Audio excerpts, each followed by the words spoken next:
अस्सलाम वालेकुम mother's. Food allergy इन babies टूडलर्स है हमारी आज की वीडियो का टॉपिक। आज की वीडियो में हम बच्चों में होने वाली कॉमन फूड एलर्जी को डिस्कस करेंगे। वो कौन सी ऐसी चीजें होती हैं जो बच्चों में ये एलर्जी कॉज करती हैं, एलर्जी के साइंस क्या होते हैं, सिम्टम्स क्या होते हैं, हमें कैसे पता चलेगा कि बच्चों को एलर्जी है, इसकी क्या अलामात हैं, क्या वजूहात हैं और इनके लिए आपको क्या ट्रीटमेंट करना चाहिए। ये सब हम आज की वीडियो में डिस्कस करेंगे। तो आप हमारी वीडियो को एंड तक देखें, हमारे चैनल मदर डायरी को सब्सक्राइब करें, बेल आइकन को प्रेस करें, वीडियो को लाइक और शेयर करें। तो चलिए स्टार्ट करते हैं। सबसे पहले मैं आपको बताऊंगी कि फूड एलर्जी होती क्या है। अगर आपने अपने बच्चे को कोई भी चीज खिलाई है, उसके बाद आपके बच्चे की बॉडी में कुछ भी चेंजेस आते हैं, जैसे आपके बच्चे की तबीयत खराब हो जाती है, उसकी बॉडी पे कोई मार्क आ जाता है या डिफरेंट सिम्टम्स जो मैं आगे जाकर डिस्कस करूंगी वो नजर आते हैं, तो इसका मतलब है कि आपके बच्चे को एक पर्टिकुलर चीज से फूड एलर्जी है। मैं स्टार्ट में ही आपको एक एडवाइस करना चाहूंगी कि जब भी आप अपने बच्चे को सॉलिड फूड स्टार्ट करवाते हैं तो हमेशा उसको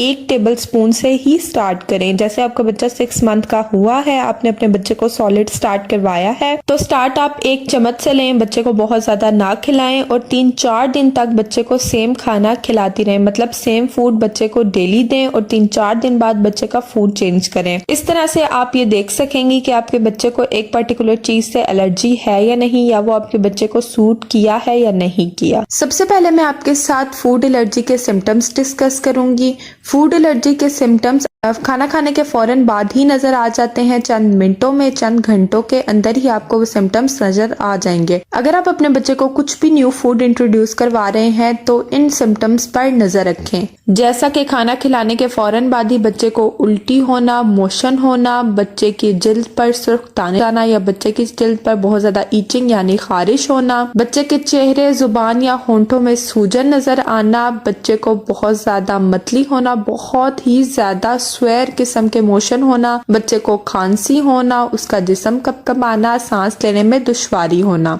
ये सब बहुत ही कॉमन से सिम्टम है बच्चों में फूड एलर्जी के। और इंतहाई शदीद सिम्टम्स में आता है कि बच्चे को सांस लेने में बहुत ज्यादा दुश्वारी होती है, बच्चे को गिरगिराहट होने शुरू हो जाती है, या फिर इसके चेहरे, होंठों पर बहुत ज्यादा सूजन हो जाती है, या उसे खाने के बाद बहुत ही ज्यादा शदीद उल्टी आती है और उसकी जुबान लड़खड़ाती है। तो ये सब बहुत ही ज्यादा स्वेयर सिम्टम्स होते हैं।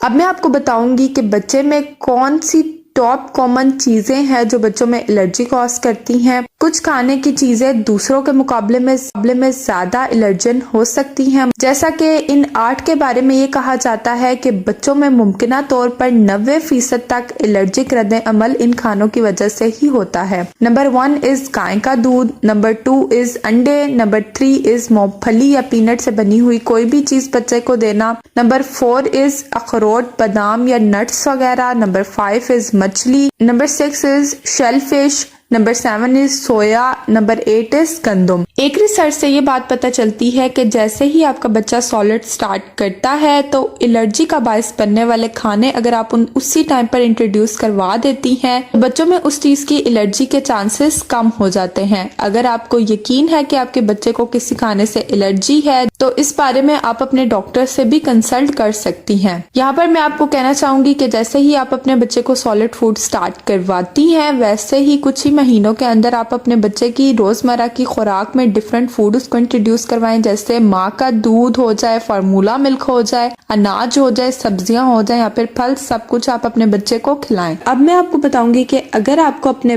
बच्चे में बहुत ही माइल्ड से सिम्टम्स नजर आते हैं तो आप उसको कैसे डील कर सकती हैं। अगर आपको अपने बच्चे में हल्की अलामात नजर आती है, जैसे कि बच्चों को ईचिंग होना, खारिश होना या बॉडी पर रेड स्पॉट्स आ जाना, तो इसके लिए आप फौरन से डॉक्टर के पास चली जाएं। डॉक्टर आपको एलर्जिस्ट के पास भेज देंगे, वो आपके बच्चे की बॉडी को प्रॉपर एग्जामिन करेंगे और डिफरेंट टेस्ट भी कर सकते हैं, जिसमें स्किन का टेस्ट शामिल है और साथ ही साथ ब्लड टेस्ट भी हो सकता है। हमेशा अपने डॉक्टर से प्रॉपर गाइडेंस लें। अगर एक चीज का रिएक्शन आपके बच्चे पर बहुत ही हल्का हुआ है तो नेक्स्ट टाइम वो ज्यादा भी हो सकता है, तो आपका डॉक्टर इस बारे में आपको बेटर गाइड कर सकता है।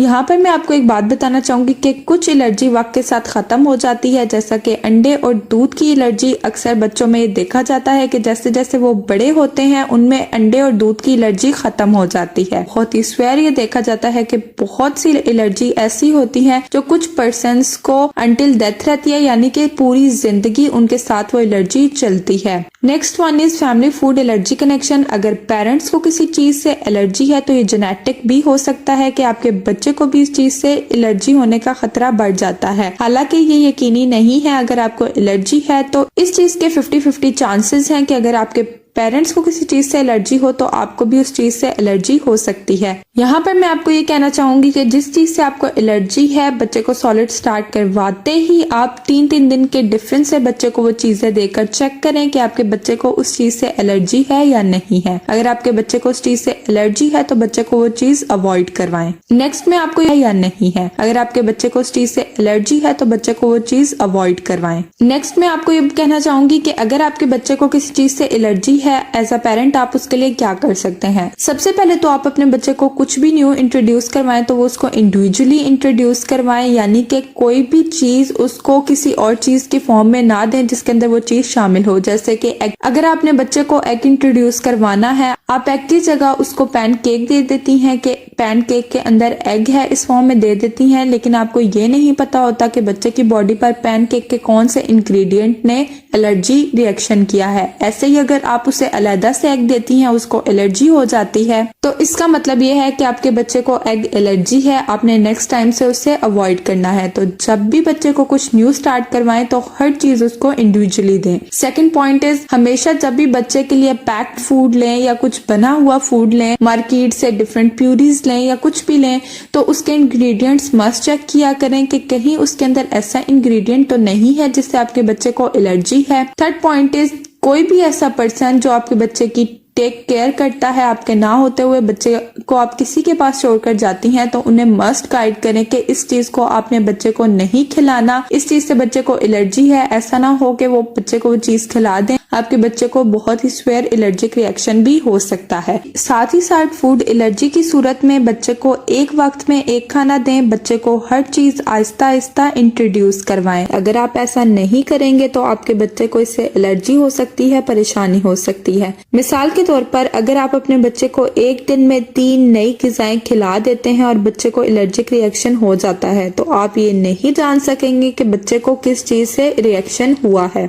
तो एक टाइम पर एक ही खाना दें। साथ ही साथ जब भी आप बच्चे को कोई नया खाना देते हैं तो नेक्स्ट मील इंट्रोड्यूस करने में आप 3 to 4 डेज का गैप लाजमी रखें। गैप दें, क्योंकि अगर आपके बच्चे को उस चीज से एलर्जिक रिएक्शन होगा तो वो फौरन ही आपके सामने आ जाएगा। तो ये थी हमारी आज की वीडियो। मैं उम्मीद करती हूँ आपके लिए हेल्पफुल रही होगी। बच्चों के मसाइल से रिलेटेड डिफरेंट वीडियोस हमारे चैनल पर मौजूद है। साथ ही साथ आपने विंटर में बच्चों की कैसी केयर करनी है ये भी हमारे चैनल पर मौजूद है, आप जाकर वो भी लाजमी देखें। हमारे चैनल मदर डायरी को सब्सक्राइब करें, वीडियो को लाइक और शेयर करें। अपना बहुत बहुत ख्याल रखें, हमें अपनी दुआ में याद रखें। अल्लाह हाफिज।